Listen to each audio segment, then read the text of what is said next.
Hello friends, मेरे YouTube channel में आप सभी का स्वागत है। दोस्तों, इस वीडियो में हम बात करने वाले हैं कक्षा 11वीं का जो पेपर है अर्थशास्त्र का, इकोनॉमिक्स का, उसके बारे में।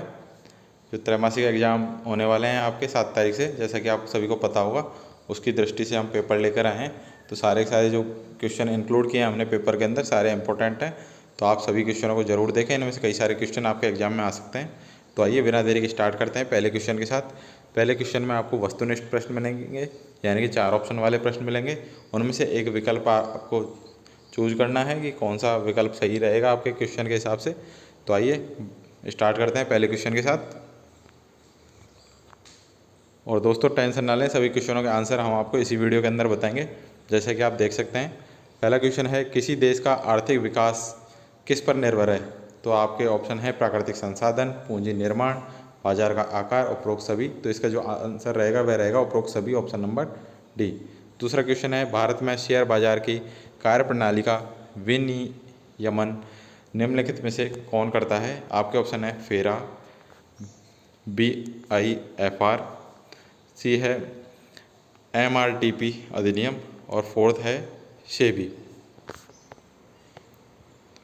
तो जो इसका आंसर रहेगा आपका वो रहेगा option number the SEBI. Third है आपका, किसी पहली भारतीय कंपनी जिसे नासडॉक में सूचीबद्ध किया गया है? आपके ऑप्शन है रिलायंस, TCS, SCL और इन्फोसिस। तो इसका जो सही आंसर रहेगा वह रहेगा option number D, Infosys. Question number fourth है, राष्ट्रीय आय निकालने के लिए NNP में से निम्नलिखित में से किसे घटाया जाता है? तो आपका जो सही आंसर रहेगा वह रहेगा अप्रत्यक्ष कर को घटाया जाता है। नेक्स्ट है फिफ्थ नंबर क्वेश्चन, वाणिज्य बैंक निम्नलिखित में से किस प्राथमिक क्षेत्र को ऋण देते हैं? तो इसका जो सही आंसर रहेगा वह रहेगा कृषि, लघु उद्योग और कमज़ोर तबके के लिए वाणिज्य बैंक अब ऋण देते हैं।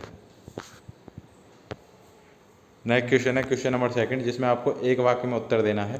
पहला क्वेश्चन है, योजना आयोग का नया नाम क्या है? तो योजना आयोग का नया नाम क्या है? नीति आयोग। दूसरा क्वेश्चन है, माध्य का एक गुण लिखिए। तो माध्य का क्या गुण है? गणना करना। थर्ड है, ऊर्जा के गैर परंपरागत स्रोत का एक नाम लिखिए। तो आपका जो आंसर रहेगा वह रहेगा सौर ऊर्जा। फोर्थ है, ऊर्जा का व्यावसायिक स्रोत है। तो ऊर्जा का व्यावसायिक स्रोत है कोयला। फिफ्थ है, भारत में आर्थिक सुधार कब प्रारंभ हुआ? तो भारत में जो आर्थिक सुधार प्रारंभ हुए थे वह हुए थे 1991 ईस्वी में। आगे बढ़ते हैं थर्ड नंबर क्वेश्चन की ओर। उससे पहले आप सभी से रिक्वेस्ट है कि जिन्होंने चैनल को अभी तक सब्सक्राइब नहीं किया है, प्लीज़ सब्सक्राइब कर लें और नोटिफिकेशन बेल को ऑन कर लें, जिससे आपको हर वीडियो की अपडेट टाइम से मिल सके।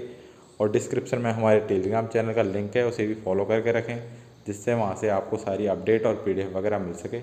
तो आइए बढ़ते हैं आगे क्वेश्चन नंबर थर्ड की ओर।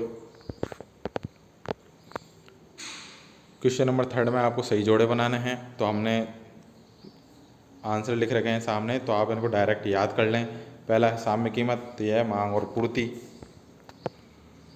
दूसरा है मुद्रा वह है जो मुद्रा का काम करती है, ये कहा था हार्टले विदर्स ने। थर्ड है व्यापार संतुलन, तो व्यापार संतुलन क्या है? वस्तुओं का आयात और निर्यात दोनों। फोर्थ है उत्पाद शुल्क, उत्पाद शुल्क क्या है? अप्रत्यक्ष कर में आता है। और फिफ्थ है असंतुलित बजट। असंतुलित बजट क्या होता है? जितनी हमारी आय होती है उससे ज़्यादा व्यय हो जाना, ये हमारा असंतुलित बजट है। तो आय की अपेक्षा व्यय। क्वेश्चन नंबर 4 है, जिसमें आपको रिक्त स्थानों की पूर्ति करनी है। पहला क्वेश्चन है, प्रश्नों की वह सूची जिसमें सूचक स्वयं उत्तर देता है वह क्या कहलाती है? प्रश्नावली। दूसरा है, निम्नलिखित में से कौन सा एक वैकल्पिक धन का खाली जगह उदाहरण है? तो यह है बंद पत्र। थर्ड है, निम्नलिखित में से कौन सा विकल्प सही खाली जगह नहीं है? तो वह है श्रम उत्पादन का तीसरा कारक। फोर्थ है, अवमूल्यन का खाली जगह मुख्य लक्ष्य होता है, तो यह उसका लक्ष्य होता है निर्यात को बढ़ावा देना, अवमूल्यन का लक्ष्य है। फिफ्थ है, तीव्रती विनिमय दर को यह भी कहा जाता है, तो क्या कहा जाता है? नम्य विनिमय दर कहा जाता है। क्वेश्चन नंबर 5 है, जिसमें आपको बताना है कौन सा वाक्य सत्य है और कौन सा असत्य वाक्य है। पहला है, भारतीय रिजर्व बैंक जनता को ऋण देता है, ये बिल्कुल असत्य है, क्योंकि भारतीय रिजर्व बैंक बैंकों को ऋण देता है और बैंक जनता को ऋण देते हैं। दूसरा क्वेश्चन है विश्व मुद्रा में चेक भी शामिल है, ये असत्य है। शुरू के 2 असत्य हैं।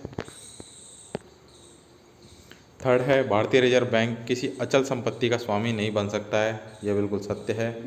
फोर्थ है दैनिक लेन देन को पूरा करने के लिए मुद्रा की आवश्यकता होती है, बिल्कुल सत्य है। फिफ्थ है भारत की राष्ट्रीय आय में सर्वाधिक योगदान द्वितीयक क्षेत्र का है, यह असत्य है। इसमें किसका योगदान है? प्राथमिक क्षेत्र का।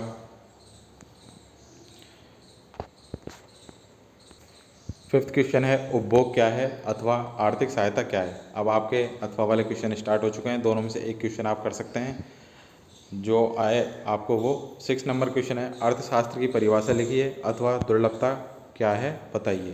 प्रश्न संख्या 7 है भारत के आर्थिक सुधारों का वर्णन कीजिए अथवा विश्व व्यापार संगठन के क्या उद्देश्य हैं बताइए। प्रश्न संख्या 8 है हरित क्रांति से क्या तात्पर्य है अथवा भारत में दूसरी औद्योगिक नीति कब घोषित की गई बताइए। प्रश्न संख्या 9 है आधारिक संरचना का अर्थ लिखिए अथवा ऊर्जा के व्यावसायिक स्रोत का उदाहरण लिखिए।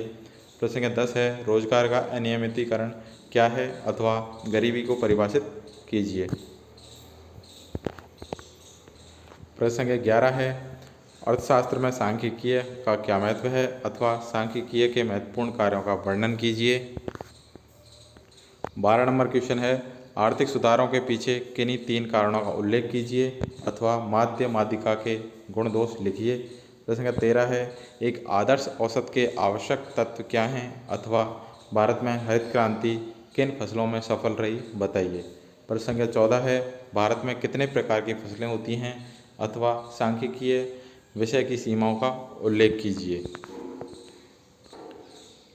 प्रश्न संख्या 15 है नियोजन की स्थितियों में कौन सा औसत उपयुक्त होता है अथवा जैविक कृषि से आप क्या समझते हैं बताइए। प्रश्न संख्या 16 है ग्रामीण विकास से क्या तात्पर्य है विस्तार से समझाइए अथवा बाजार आधिक्य का क्या अर्थ है लिखिए। प्रश्न संख्या 17 है उदारीकरण से आप क्या समझते हैं विस्तार से लिखिए अथवा भूमंडलीकरण को परिभाषित कीजिए। प्रश्न संख्या 18 है हरित क्रांति की क्या सीमाएं थी अथवा भारत में पंचवर्षीय योजनाओं की उपलब्धियां तथा असफलताएं लिखिए। प्रश्न संख्या 19 है ऊर्जा परंपरा के स्रोत लिखिए, किसी एक का वर्णन कीजिए अथवा सकल घरेलू उत्पाद को परिभाषित कीजिए। प्रश्न संख्या 20 है और आज का लास्ट क्वेश्चन है स्वनियोजित श्रमिक क्या है अथवा आर्थिक सहायता क्या है बताइए। तो ये थे सारे इंपॉर्टेंट क्वेश्चन और कई क्वेश्चनों के आंसर हमने आपको करवा दिए। लॉन्ग क्वेश्चनों के आंसर अभी रह रहे हैं तो उनके क्वेश्चनों के आंसर हम बाद में करवा देंगे। अभी आप सारे क्वेश्चनों को देख लें, याद कर लें और अपना टाइम टेबल आ चुका है तो उसके अकॉर्डिंग तैयारी करना स्टार्ट कर दें। मिलते हैं आप सभी से नेक्स्ट वीडियो में। अगर वीडियो अच्छा लगा है तो वीडियो को लाइक शेयर ज़रूर करें और चैनल को सब्सक्राइब करना ना भूलें। Thank you.